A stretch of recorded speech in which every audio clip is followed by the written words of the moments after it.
e hoje eu vou conversar um pouco para vocês sobre o que você tem que saber sobre raiz, caule, folha, flor, semente e fruto, que adora perguntar em provas de vestibular, tá? E isso tudo aí está presente em plantas do tipo angiospermas. Então, temos aqui a raiz, que é uma estrutura muito legal dos vegetais, é um órgão subterrâneo, é aclorofilado, ou seja, não possui clorofila, por essa razão não vai fazer fotossíntese, especializado na fixação e absorção de água e de sais minerais, que no caso aí é a seiva bruta, seiva elaborada, é os produtos da fotossíntese, tá?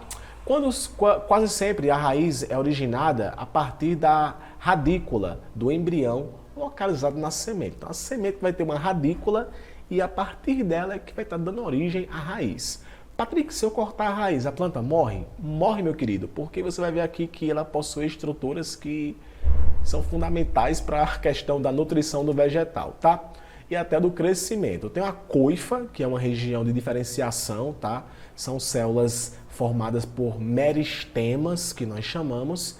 Esses meristemas são células indiferenciadas que têm a capacidade de originar tecidos, células, tá?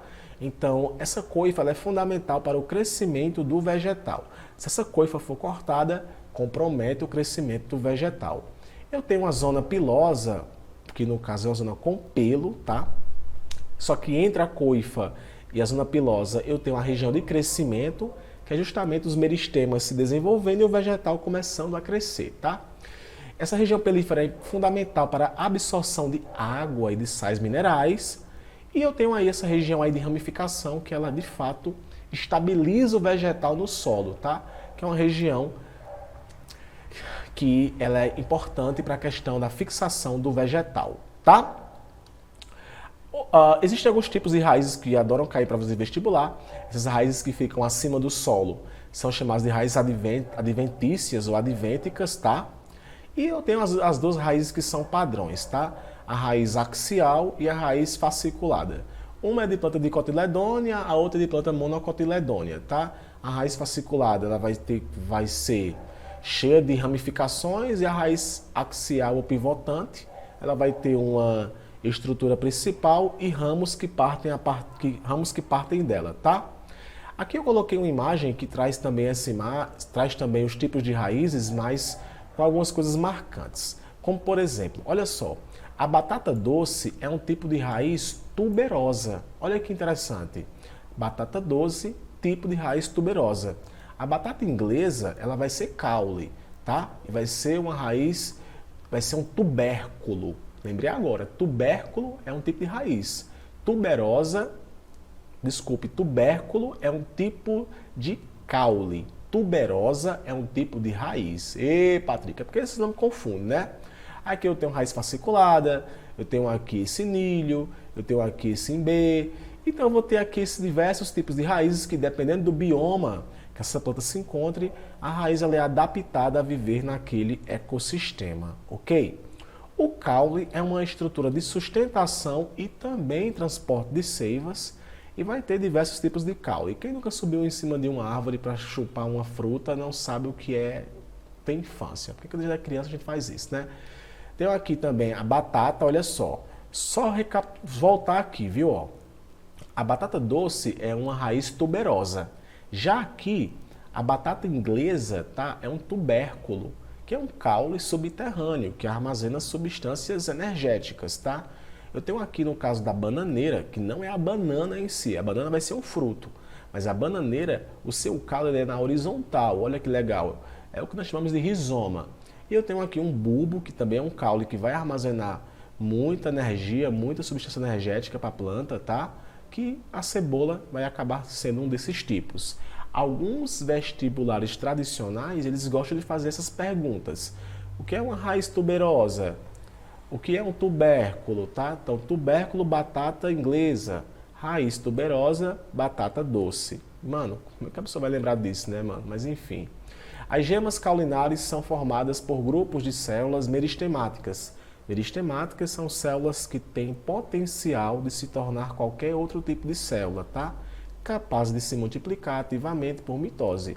Um conjunto de células meristemáticas forma o meristema. Motivo pela qual as gemas caulinares também são chamadas de meristemas caulinares.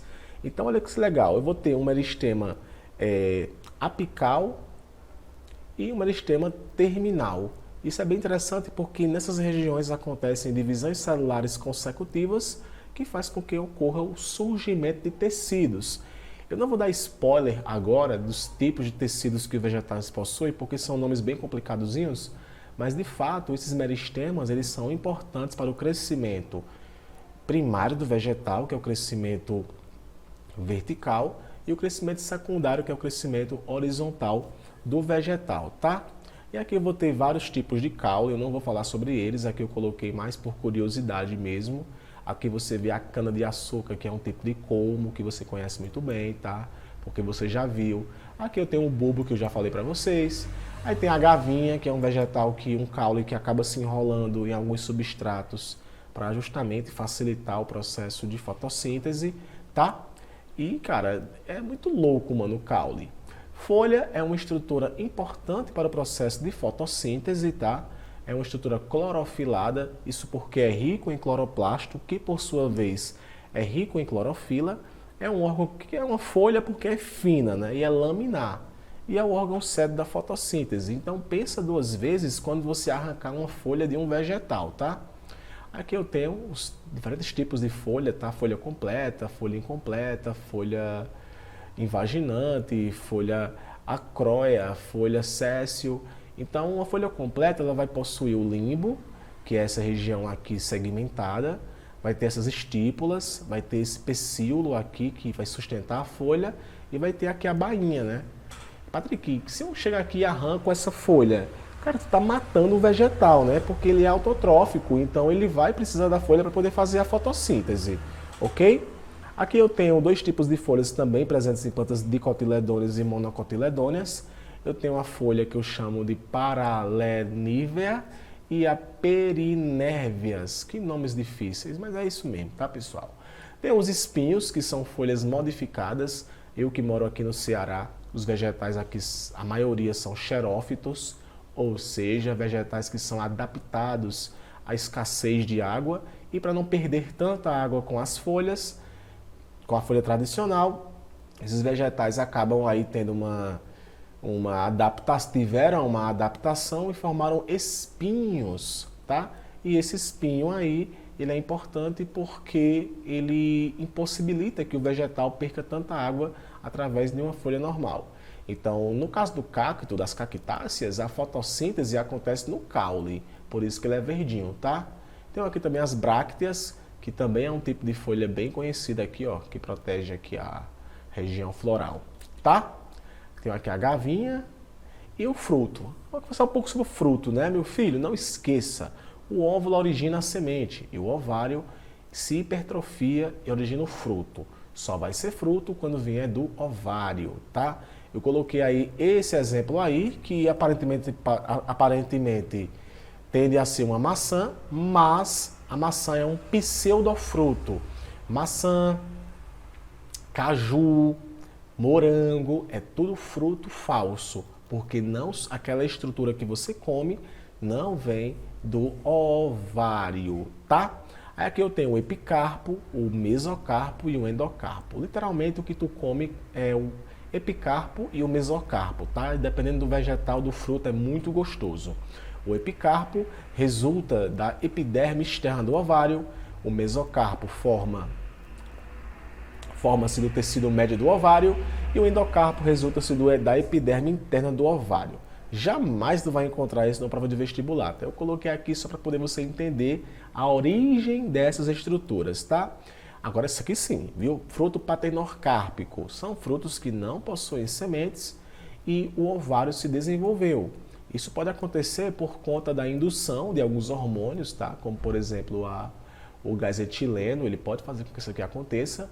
E não é tão raro você comer um vegetal que não possua semente, tá? E esses vegetais aí surgiram justamente porque foram estimulados para que seu ovário se desenvolvesse. E o pseudofruto, olha só, aqui no caso da maçã, o fruto, essa parte interna aqui que você come, que eu não sei vocês, mas quando eu como a maçã, eu como ela completa. Essa parte que você come também carnosa é um receptáculo floral, que eu chamo isso aqui de pseudofruto, tá? Aqui eu também tenho mais informações acerca do fruto. Surgem do desenvolvimento dos ovários, um fruto é constituído de pericarpo, resultante, isso aqui eu já falei para vocês, tá? E as sementes, né, que vêm do óvulo modificado e desenvolvido. Toda semente possui um envoltório chamado de endosperma ou albúmen. Esse endosperma, lembra lá da reprodução, os dois núcleos e a célula espermática acabaram se unindo e formaram uma estrutura triploide, que é um endosperma, que é uma reserva nutritiva. Em condições ambientais favoráveis, principalmente ao de umidade, ocorre a hidratação da semente e pode iniciar a germinação. Grande parte das sementes se encontram em dormência, ou seja, elas não germinam. Você pode fazer o que for que ela não vai germinar, tá? Todo o embrião contido em uma semente de angiosperma é um eixo formado por duas extremidades. A radícula, que é a primeira estrutura, a radícula que vai estar dando origem à raiz, né? É a primeira estrutura a emergir quando o embrião germina. O calcículo, responsável pela formação das primeiras folhas embrionárias. O cotilédone é uma folha embrionária que merece atenção especial. Alguns angiospermas possuem 2 cotilédones, outras possuem apenas 1. Aí aqui nessa imagem você vê uma divisão, tá? De monocotiledôneas e de dicotiledôneas, e informando uma característica marcante desse grupo de vegetais, tá? Como por exemplo, a monocotiledônea só possui um cotilédone, a folha ela é paralela, o feixe, isso aqui adora perguntar em provas de vestibular tradicional. Os feixes, tá? Eles não vão possuir uma organização, tá? Vai ser difuso. As flores são trímeras. O fruto com 3 carpelos também é muito comum aqui você ver essa abertura no fruto. E a raiz ela é fasciculada. Aqui, eu vou destacar aqui, tá? O vestibulador vai perguntar com relação ao caule.